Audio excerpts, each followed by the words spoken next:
Let's start with discussion of open or conditional underwriting. Open or conditional underwriting. Under this type of agreement, the underwriter agrees to take up the agreed proportion of shares not taken up by the public. मतलब company ने अगर issue निकाला है और लोगों ने नहीं खरीदा, if people does not subscribe, then the underwriter agrees to take up the shares. मतलब यहाँ पर कंडीशन है कि लोगों ने नहीं खरीदा तो अंडरराइटर खरीदेगा.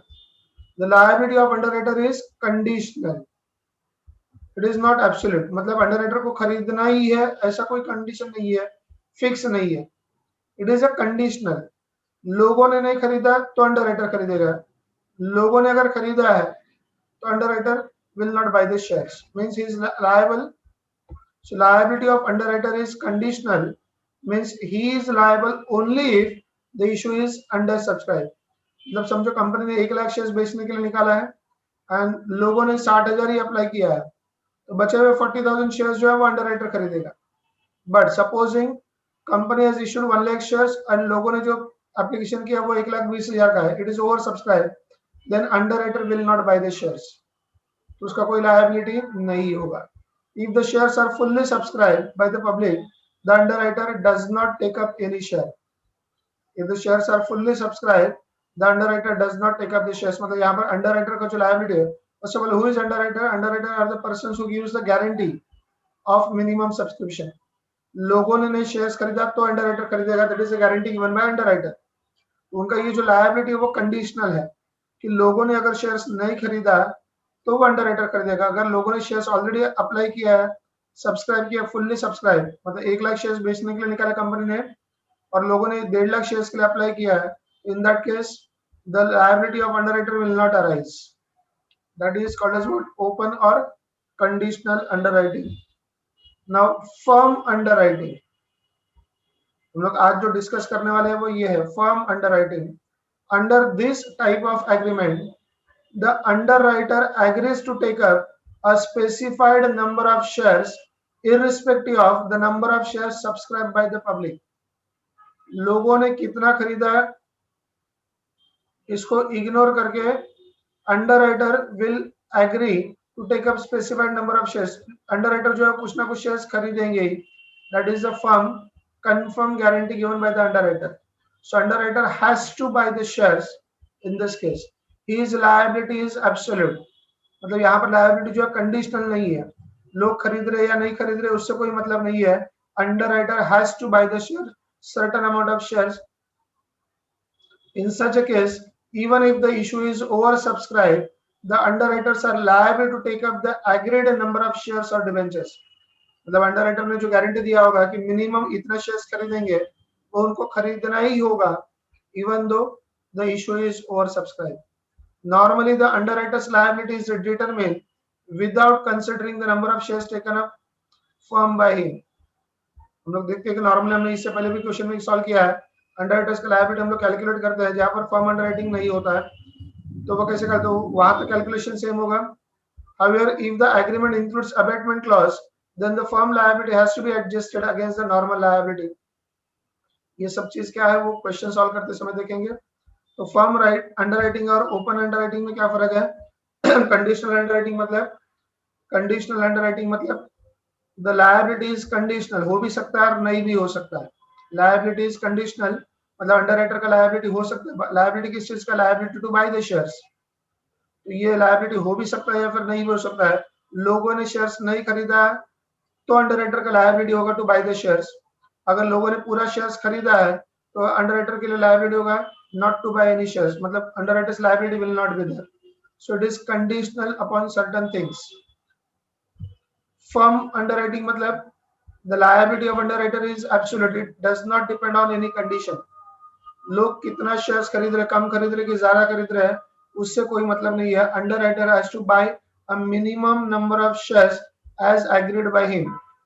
उन्होंने जितने का गारंटी दिया है फर्म अंडरराइटिंग का उतने शेयर्स उनको खरीदने ही होंगे चाहे लोगों ने खरीदा है या फिर नहीं खरीदा है. Format of answer for firm underwriting, इसका आंसर कैसे होगा देखो. पहला वाला जो पार्ट है that is similar, gross liability as usual जैसे हम लोग कैलकुलेट करते हैं उसमें से मार्क एप्लीकेशन माइनस करेंगे, लेकिन इस मार्क एप्लीकेशन में क्या नहीं होना चाहिए, एक्सक्लूडिंग द फर्म अंडरराइटिंग। तो अंडरराइटर ने जो कंडीशन एग्रीमेंट दिया है या फिर फर्म अंडरटेकिंग लिया है उसको छोड़कर बाकी जो स्टैंप लगा हुआ एप्लीकेशन है वो माइनस करेंगे, उसमें से अनमार्क एप्लीकेशन माइनस करेंगे, ये पब्लिक वाला है अनमार्क एप्लीकेशन, बैलेंस आएगा, उसमें से फर्म अंडरराइटिंग लेस करेंगे।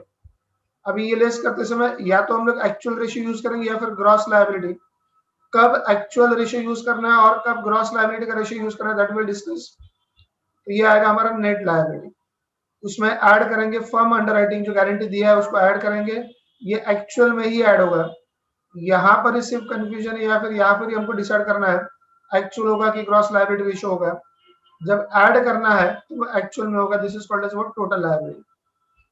ये पहला net liability and this is total liability including the firm underwriting। फिर से एक बार क्या फॉर्मेट है, gross liability less mark application excluding the firm underwriting, firm underwriting छोड़कर, तो ये बैलेंस, उसमें से अनमार्क एप्लीकेशन माइनस करेंगे, ग्रॉस लायबिलिटी का रेशियो बैलेंस आएगा, उसमें से फर्म अंडरराइटिंग माइनस करेंगे, या तो रेशियो होगा एक्चुअल का या फिर होगा ग्रॉस लायबिलिटी का, ये आएगा आपका नेट लायबिलिटी, उसमें फर्म अंडरराइटिंग ऐड करना है वो एक्चुअल पे ही ऐड करना है, तो ये आएगा हमारा टोटल लायबिलिटी।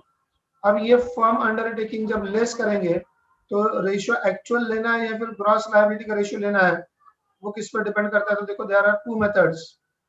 अच्छा, यहाँ पर ग्रॉस लायबिलिटी, ये अनमार्क एप्लीकेशन फाइंड आउट कैसे करेंगे, ये अनमार्क एप्लीकेशन फाइंड आउट करने के लिए टोटल एप्लीकेशंस किसको छोड़कर, फर्म अंडरराइटिंग को छोड़कर, less mark applications, total application में से मार्क एप्लीकेशन माइनस करेंगे, और ये दोनों में टोटल और मार्क में कौन सा इंक्लूड नहीं होना चाहिए, excluding the firm undertaking.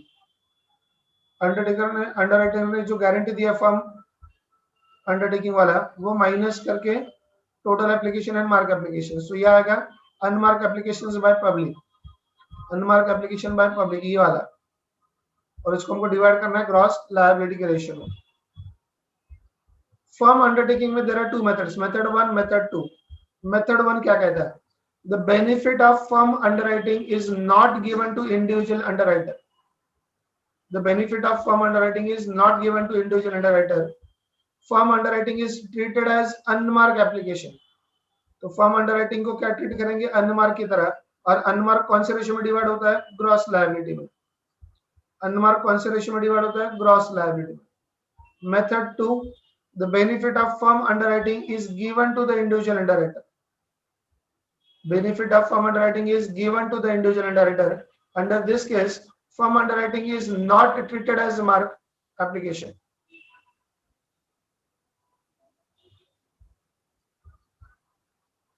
is not treated as, sorry,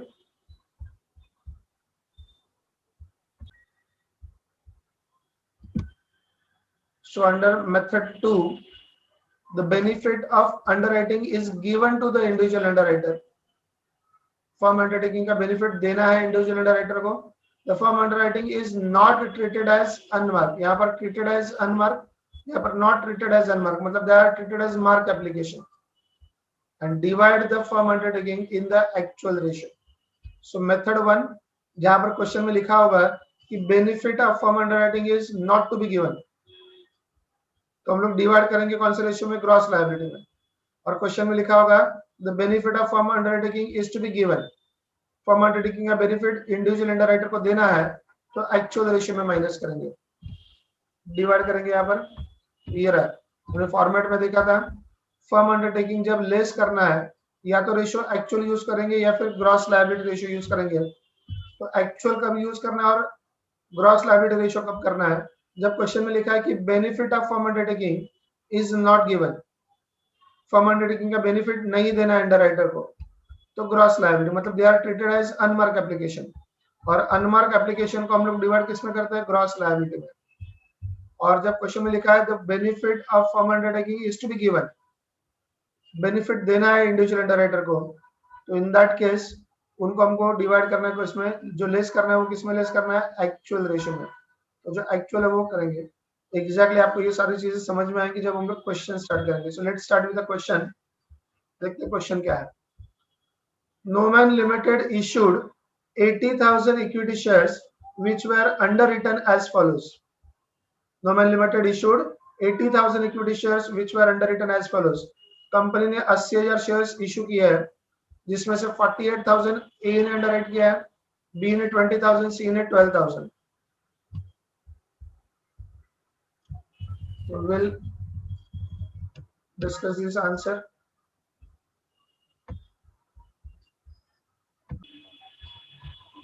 So first line, Noman Limited issued 80,000 equity shares. Company ने कितने शेयर्स इशू किए? 80,000. कंपनी ने कितने शेयर्स इशू किए? 80,000. उसमें से ए ने अंडरराइट किया 48,000, बी ने 20,000 मतलब 68 हो गया, एंड सी ने 12,000. तो 68 प्लस 12 दैट इज 80,000. तो 100% फुल अंडरराइटिंग का केस हो गया. मैं यहाँ पर लिख रहा हूँ, ए ने गारंटी दी है कितने शेयर्स का? 48,000. B has given the guarantee. B has given the guarantee for 20,000 shares. B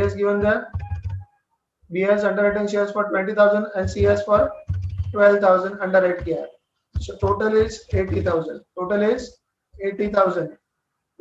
80,000. Now suppose we divide this by 12. अगर हम लोग ये सारे जीरोस मिटा देते हैं तो 3 जीरोस अगर हम लोग कैंसिल करेंगे तो बचेगा 48, 20 and 12. Now if you divide it by 4, 4 से अगर डिवाइड करते हैं, 4 से डिवाइड करते हैं तो पहले के लिए आएगा 12, दूसरे को 4 से डिवाइड करते तो क्या आएगा? 5, और 12 को 4 से डिवाइड करते तो कितना होगा? 3. सो हमारा ग्रॉस लायबिलिटी का रेशियो आएगा 12:5:3. तो इसे एक बार कहां से आया रेशियो? ये लास्ट के 3 जीरो मिटा दो, बचेगा 48, 20 एंड 12. 48, 20 एंड 12 डिवाइड करेंगे 4 से डिवाइड करते 48 को 4 से डिवाइड करते तो क्या होगा? 12. 20 को डिवाइड करते हो 4 से तो कितना आएगा? 5. 12 को डिवाइड करते हो 4 से तो कितना आएगा? 3. Next, the above mention underwriters made the applications for firm underwriting as follows. तो इस अंडरराइटर्स ने गारंटी दिया है किसी भी हालत में ए कितना शेयर्स खरीदेगा? 6,400. टोटल गारंटी दिया 48,000 शेयर्स का ए ने, और उसमें से फर्म अंडरराइटिंग, देखो फर्म अंडरराइटिंग मतलब किसी भी हालत में ए जो है कितना शेयर्स खरीदेगा? 6,400 शेयर्स. बी कितना खरीदेगा? 8,000 शेयर्स, एंड सी कितना खरीदेगा? 2,400 शेयर्स. तो ये फर्म अंडरराइटिंग है. तो ए का कंफर्म गारंटी है, उसने अंडरराइटिंग किया 48,000 शेयर्स का, गारंटी दिया 48,000 शेयर्स का, जिसमें से 6,400 शेयर्स तो किसी भी हालत में खरीदेगा. बी ने गारंटी दिया 20,000 शेयर्स का, आउट ऑफ विच 8,000 शेयर्स ही विल बाय डेफिनेटली. सी ने गारंटी दिया 12,000 शेयर्स का, अंडरराइटिंग किया है 12,000 शेयर्स के लिए, and he has given the guarantee for firm underwriting 2,400. Total applications excluding firm underwriting but including the mark applications were for 40,000 shares. Total application कितना आया हुआ है? 40,000 शेयर्स का, एक्सक्लूडिंग द फर्म अंडरराइटिंग मतलब ये जो 6,400, 8,000, 2,400 ये जो अंडरराइटर्स खरीदने वाले उसको छोड़कर टोटल एप्लीकेशंस कितना आया हुआ है? 40,000 आया है. कितना आया है? 40,000. तो आप समझ सकते हैं यहाँ पर ये 80,000 है और ये 40,000 है, मतलब अंडरराइटर्स का गारंटी 40,000 का बन गया. तो 40,000 शेयर्स अंडरराइटर्स को खरीदने होंगे, जिसमें से इतना तो उनका फर्म है, इसके अलावा भी उनको एक्स्ट्रा खरीदना है. But including the mark applications were 40,000 shares. The mark applications were as under. जिस पर स्टैंप लगा हुआ है अंडरराइटर का, ऐसे जो एप्लीकेशन वो लिखा है, ए का कितना है? 8,000, बी का 10,000 और सी का 4,000. ए का कितना है मार्क एप्लीकेशन? 8,000, बी का 10,000 एंड सी का 4,000.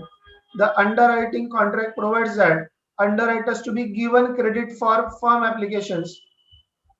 देखो क्वेश्चन में लिखा है कि एग्रीमेंट के कॉन्ट्रैक्ट में लिखा है कि अंडरराइटर्स को क्रेडिट मिलेगा, टू बी गिवन क्रेडिट, उनको क्रेडिट मिलेगा किस चीज का?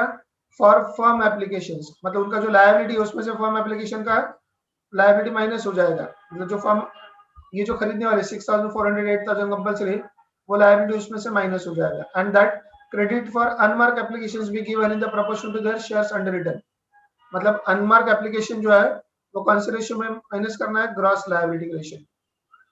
तो सबसे पहले स्टार्ट करते हैं मार्क एप्लीकेशन, जो आपको पता है पहले माइनस करना होता है। तो मार्क एप्लीकेशन कितना है? 8000, 10000 एंड 4000।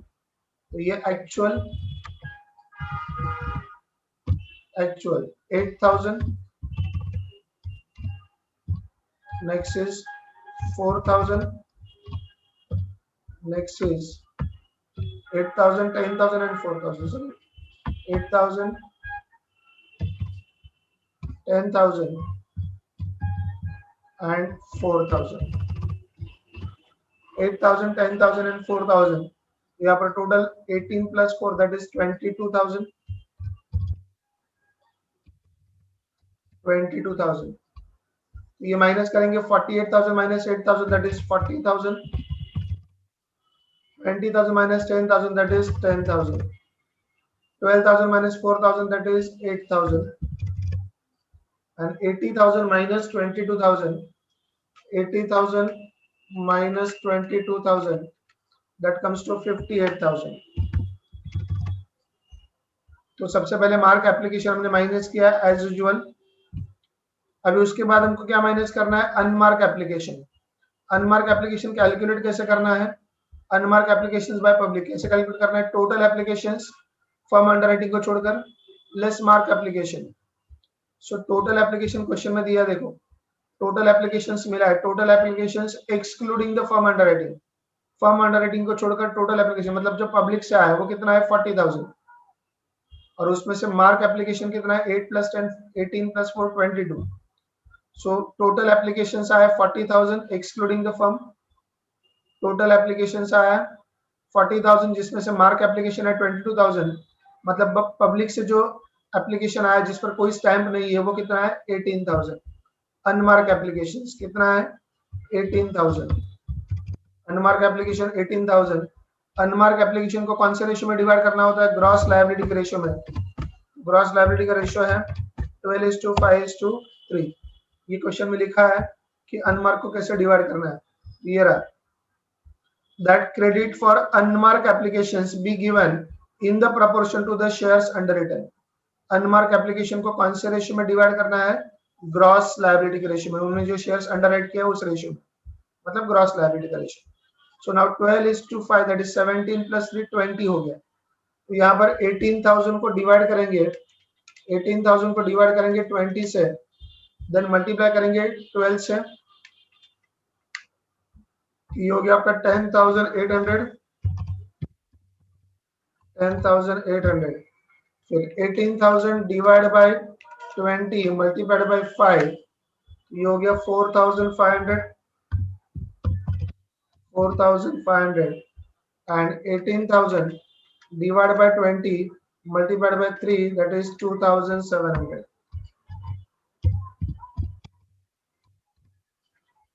अब ये माइनस करेंगे तो बैलेंस आ गया यहाँ पर।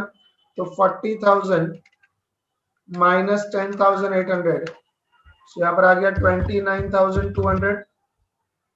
10,000 minus 4,500 that is 5,500 and 8,000 minus 2,700, यहाँ पर आ गया 5,300। 58,000 माइनस 18,000 दैट इज 40,000। अभी इसका मतलब ये रहा कि अंडर राइटर्स को 40,000 शेयर्स खरीदने हैं। अभी देखो नॉर्मली हमारा आंसर यहाँ तक आ जाता है, देखो कैसे। तो यहाँ पर है कि 40,000 शेयर्स अंडर राइटर्स को खरीदने हैं, जिसमें से ए कितना खरीदेगा? 29,200, बी खरीदेगा 5,500, सी खरीदेगा 5,300। क्योंकि लोगों ने खरीदा है, देखो कंपनी ने शेयर्स बेचा 80,000, लोगों ने खरीदा है 40,000, मतलब 40,000 शेयर्स तो अंडर राइटर्स को खरीदना ही है। ये रहा 40,000 शेयर्स तो अंडर राइटर्स को खरीदना है, जिसमें से ए को खरीदना है 29,200, बी को खरीदना है 5,500 और सी को खरीदना है 5,300। यहाँ तक हमारा आंसर नॉर्मल आ गया। लेकिन अंडर राइटर्स ने कुछ गारंटी भी दिया है कि किसी भी हालत में ए कितना खरीदने वाला है? 6,400, बी 8,000 और सी 2,400। देखो इसका मतलब क्या है, ए किसी भी हालत में कितना शेयर्स खरीदने वाला है? 6,400। हमारे आंसर के हिसाब से आता है कि ए को कितना शेयर्स खरीदना है? 29,200, जिसमें से 6,400 तो वो वैसे भी खरीदने वाला था। मतलब 29,200 में से 6,400 क्या करेंगे? माइनस करेंगे।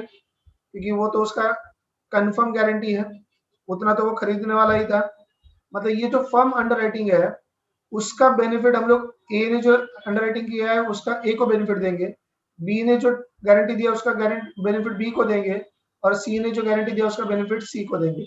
Benefit is to be given, देखो लिखा है यहाँ पर, the underwriting contract provides that underwriters to be given credit for firm application. अभी हमने पढ़ा था the benefit of firm underwriting is given to the individual underwriters। अगर बेनिफिट देना है तो firm underwriting will not be treated as unmarked and therefore this divide the firm underwriting in the actual ratio। तो कौन सा ratio use करेंगे? Actual ratio use करेंगे। तो firm underwriting जब माइनस करेंगे तो कौन सा होगा? एक्चुअल। तो यहाँ पर एक्चुअल, तो ए ने कितने का गारंटी दिया है? 6400। A has given the guarantee for 6400, मतलब ए का लायबिलिटी 6400 से कम हो जाएगा। बी ने गारंटी दिया है 8000 शेयर्स का, तो बी का लायबिलिटी जो है वो 8000 से कम हो जाएगा। बी 8000 तो किसी भी हालत में खरीदने वाला ही है। सी ने गारंटी दिया 2400 शेयर्स का। C has given the guarantee for 2400 shares.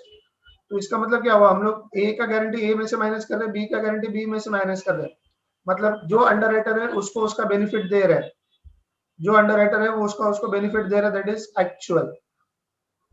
और अगर क्वेश्चन में समझो लिखा है, क्वेश्चन में अगर लिखा है the benefit is not to be given, the underwriter is not to be given credit for firm application, अगर उनको नहीं देना है तो ये जो उनका फर्म अंडर राइटिंग है वो हम लोग ग्रॉस लायबिलिटी के रेशियो में डिवाइड करेंगे। यहाँ पर 6400 प्लस 8000 प्लस 2400 मिलाकर टोटल गारंटी उनका जो है वो कितने का है? 16800। टोटल गारंटी कितना है? 16800।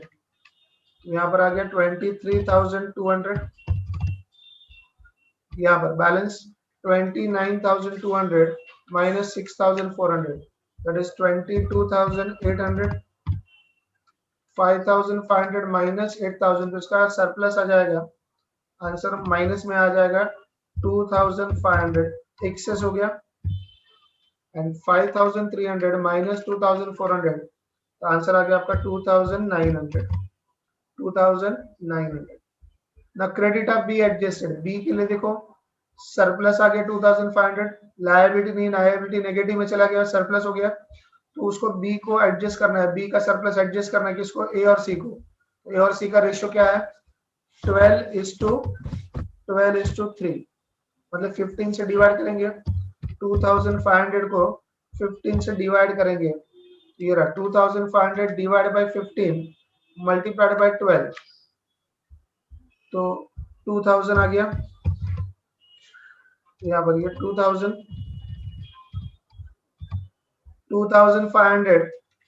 डिवाइड बाय 15 मल्टीप्लाइड बाय 3, ये आ गया 500। मतलब जो बी का सरप्लस है उसका बेनिफिट ए और सी को मिला, तो ये माइनस करके यहाँ पर तो जीरो हो गया, 2500 प्लस 2500 माइनस, तो ये जीरो। यहाँ पर आ गया 23200, 22800 माइनस 2000, मतलब ए को खरीदना होगा 20800 शेयर्स, बी को कुछ नहीं खरीदना है, और सी को खरीदना है 2400 शेयर्स। तो 20800 प्लस 2400 मिलाकर कितना खरीदना है? 23200, ये लायबिलिटी आ गया। अभी उनको फर्म अंडरराइटिंग, मतलब ये तो खरीदेंगे ही, प्लस फर्म अंडरराइटिंग का गारंटी दिया है, वो शेयर्स उनको खरीदना ही है, तो एक्चुअल वो तो खरीदना ही है। इसने कितना गारंटी दिया था? 6400, इसने कितना गारंटी दिया था? 8000, और इसने कितना गारंटी दिया था? 2400। सी ने गारंटी दिया था 2400, सो टोटल मिलाकर 16800। आप देखोगे यहाँ पर आंसर हमारा अल्टीमेटली 40000 आ गया, जो खरीदना है, क्योंकि लोगों ने 40000 ही खरीदा है, तो अंडर राइटर्स को 40000 शेयर्स खरीदना ही होगा। तो टोटल लायबिलिटी यहाँ पर 20800 प्लस 6400, 20800 प्लस 6400, दैट इज 27200। यहाँ पर 8000 और यहाँ पर 4800। अगर आप टोटल करोगे 27200 प्लस 8000 प्लस 4800, टोटल मिलाकर आ गया 40000। टोटल आ गया 40000, टोटल इज 40000, टोटल इज 40000। एक बार फिर इस आंसर को देख लेते हैं क्या क्या हुआ है। Revise the answer again. पहला था 80,000, company has issued 80,000 shares, company has issued 80,000 shares, उसमें से ए का गारंटी 48,000, अंडरराइट किया, ए ने 48,000, बी ने 20,000 एंड सी ने 12,000। ये उनका कंडीशनल है, कंडीशनल लायबिलिटी। लोगों ने नहीं खरीदा तो ये खरीदना होगा, तो ये 48,000, 20,000, 12,000 मिलाकर 80,000। इसके अलावा उन्होंने और एक गारंटी दिया है फर्म अंडरराइटिंग। क्या गारंटी है कि किसी भी हालत में ए 6,400 शेयर्स खरीदेगा, बी 8,000 शेयर्स खरीदेगा, सी 2,400 शेयर्स खरीदेगा। आप देख सकते हो यहाँ पर बी का लायबिलिटी वैसे तो 0 था, लेकिन उसने जो गारंटी दिया 8,000 शेयर्स तो उसको खरीदने ही होंगे मिनिमम। कल तक हमने जो क्वेश्चन देखे थे आपको पता है, इसमें हमारा आंसर किसी का 0 भी आता था, ये रहा 0 0, बी और सी को नहीं खरीदना था। और इससे पहले जब क्वेश्चन सॉल्व किया तो यहाँ पर C will not buy any shares. लेकिन अभी फर्म अंडरराइटिंग में किसी का भी आंसर फाइनली 0 नहीं होगा, क्योंकि कुछ ना कुछ कंफर्म गारंटी दिया हुआ है। This is a firm underwriting, firm underwriting that is fix liability कि ए किसी भी हालत में 6,400 खरीदेगा, बी किसी भी हालत में 8,000 शेयर्स खरीदेगा, और C will buy in any case C will buy 2,400 shares. तो बी का लायबिलिटी अगर 0 भी आता है तो उसको 8,000 का शेयर्स खरीदना ही है। तो यहाँ पर this is the firm underwriting. Total applications excluding the firm underwriting, underwriters का ये जो गारंटी था फिक्स लायबिलिटी वाला, उसको छोड़कर जो एप्लीकेशंस है वो 40,000 है। तो 80 में से 40,000 का एप्लीकेशन आया, मतलब 40,000 शेयर्स अंडरराइटर्स को खरीदना ही है। ये रहा हमारा आंसर, 40,000 का तो लायबिलिटी है, जिसमें से 16,800 का तो कंफर्म लायबिलिटी, ये तो खरीदना ही है। ए को 6,400, बी को 8,000, सी को 2,400। तो ये कंफर्म लायबिलिटी को छोड़कर भी लायबिलिटी है 23,200, जो ए बी और सी को खरीदना होगा, और वो कितना खरीदना होगा हमको कैलकुलेट करना है। So this second last line is confirm, ये तो क्वेश्चन में ही दिया है, ये 16,800 तो तीनों को खरीदना ही है। इसके अलावा कितना खरीदना है ये हमको फाइंड आउट करना है। द मार्क एप्लीकेशन, तो हमने सबसे पहले जैसे हम लोग नॉर्मली माइनस करते हैं, मार्क एप्लीकेशन को पहले माइनस किया 8,000, 10,000 एंड 4,000। तो जो उनका टोटल लायबिलिटी था ग्रॉस लायबिलिटी, उसमें से मार्क एप्लीकेशन जिस पर स्टैंप लगा हुआ है वो माइनस किया, ये आ गया बैलेंस। उसके बाद अनमार्क माइनस किया, अनमार्क कौन से रेशियो में माइनस करते हैं, ग्रॉस लायबिलिटी। अनमार्क एप्लीकेशन कैसे फाइंड आउट करेंगे, total applications excluding the firm application, total applications excluding the firm underwriting कितना है वो 40,000। So total application 40,000 and mark application कितना है 22,000। सो 40 माइनस 22 तो कितना हो गया 18,000। ये पब्लिक से मिला हुआ शेयर्स जिस पर कोई स्टैंप नहीं है, पब्लिक वाला शेयर्स एप्लीकेशन जिस पर कोई स्टैंप नहीं है, तो 18,000 नॉर्मली हम लोग उसको कौन से रेशियो में डिवाइड करते हैं, ग्रॉस लायबिलिटी। तो बैलेंस, तो हमारा आंसर आ गया, यस ये देखो आंसर आ गया, 40,000 शेयर्स खरीदना है तीनों अंडरराइटर को मिलाकर, जिसमें से ए को खरीदना 29,200, बी को खरीदना 5,500, सी को खरीदना 5,300। लेकिन ए ने तो फिक्स गारंटी दिया है 6,400 शेयर्स खरीदेगा, बी ने गारंटी दिया 8,000 का, सी ने गारंटी दिया 2,400 का। ये तीनों अंडरराइटर्स ने कुछ ना कुछ गारंटी दिया है। तो ये जो शेयर्स वो खरीदने वाले हैं उसका क्रेडिट उनको दे रहे हैं, मतलब ए ने जो गारंटी दिया उसका क्रेडिट ए को दे रहे हैं, बी ने जो शेयर्स खरीदना है उसका क्रेडिट बी को दे रहे हैं, सी ने जो शेयर्स खरीदना है उसका क्रेडिट हम लोग सी को दे रहे हैं। तो यहाँ पर लिखा है क्वेश्चन में, the underwriting contract provides that underwriters to be given credit for firm application. उनका जो फिक्स लायबिलिटी उसका क्रेडिट उनको ही देना है, उसका क्रेडिट उनको ही देना है। तो जिसका फिक्स लायबिलिटी था उसको ही क्रेडिट दिया, मतलब उसमें से माइनस किया। अभी जो दूसरा टाइप का क्वेश्चन है इसमें लिखा होगा, दूसरे टाइप का क्वेश्चन है, मेथड 2 वाला क्वेश्चन, इसमें लिखा होगा that underwriters will not B given credit for firm application. मतलब उसमें क्या करना होगा, ये जो टोटल है वो एक्चुअल में डिवाइड करने के बजाय कौन से रेशियो में डिवाइड करेंगे, ग्रॉस लायबिलिटी, कौन से रेशियो में डिवाइड करेंगे, ग्रॉस लायबिलिटी। बस इतना ही फर्क है, ये जो टोटल फर्म अंडरराइटिंग है उसको कौन से रेशियो में डिवाइड करेंगे, ग्रॉस लायबिलिटी। जब क्वेश्चन में लिखा होगा, क्या लिखा होगा, that underwriters will not B given credit for firm application. तो देखो ये मेथड है, जब बेनिफिट नहीं देना होगा, जब बेनिफिट नहीं देना होगा तो कौन सा रेशियो यूज करेंगे, ग्रॉस लायबिलिटी। और जब बेनिफिट देना है, the benefit is to be given, तो कौन सा होगा, एक्चुअल रेशियो। फॉर्मेट में हमने लिखा था या तो एक्चुअल होगा या फिर ग्रॉस लायबिलिटी रेशियो होगा। तो एक्चुअल कब होगा, जब बेनिफिट देना है, ग्रॉस लायबिलिटी रेशियो कब होगा, जब बेनिफिट नहीं देना है। हमारे इस क्वेश्चन में लिखा है benefit is to be given, benefit देना है हर एक अंडरराइटर को, उसके फिक्स लायबिलिटी का बेनिफिट उसको ही देना है। जैसे यहाँ पर ए को शेयर्स खरीदना था 29,200 और उसने फिक्स लायबिलिटी दिया है 6,400, वो खरीदेगा ही, तो उसका लायबिलिटी उसके लायबिलिटी में से माइनस कर दे, ये जो फिक्स लायबिलिटी उसके टोटल लायबिलिटी में से माइनस कर दे। अभी ये करने के बाद बी का सरप्लस आ रहा है, तो आपको जैसे पता है ये सरप्लस हमको बाकी अंडरराइटर्स को डिस्ट्रीब्यूट करना है उनके ग्रॉस लायबिलिटी के रेशियो में। बी का सरप्लस है मतलब 5 कैंसिल हो जाएगा, 12:3 बचेगा, तो 12:3 में डिवाइड करेंगे, सो 2500 को डिवाइड करेंगे 12:3 में, मतलब 15 से डिवाइड करेंगे, 12 और 3 से मल्टीप्लाई करेंगे, तो ये आने के बाद आंसर हमारा पॉजिटिव आ गया। इसका मतलब यहाँ पर हमारा कंफर्म लायबिलिटी हो गया कि ए को खरीदना है 20,800, बी को कुछ नहीं खरीदना है और सी को 2,400, मिलाकर 23,200 ये नेट लायबिलिटी। और उनका कंफर्म गारंटी जो है वो एक्चुअल 6,400, 8,000 एंड 2,400 मिलाकर 16,800। सो उनका जो टोटल लायबिलिटी है वो 40,000 शेयर्स खरीदना है, जिसमें से 16,800 तो उनको खरीदना ही था, इसके अलावा उनको कितना खरीदना है 23,200, जिसमें से ए को खरीदना है 27,200, 6,400 fix liability, additional liabilities 20,800। B को खरीदना है 8,000, जिसमें से फिक्स लायबिलिटी 8,000 है, उसको छोड़कर बाकी कोई शेयर्स नहीं खरीदना है। सी को खरीदना है 4,800 shares, out of which 2,400 is the fix liability, उसको छोड़कर खरीदना है एडिशनल 2,400। तो ये फिक्स है और ये एडिशनल लायबिलिटी, मिलाकर ये टोटल लायबिलिटी। तो ये जो net liability that is additional liability and ये फर्म अंडरराइटिंग मतलब देयर फिक्स लायबिलिटी, मिलाकर ये हो गया उनका total liability. Hope you are understood this answer.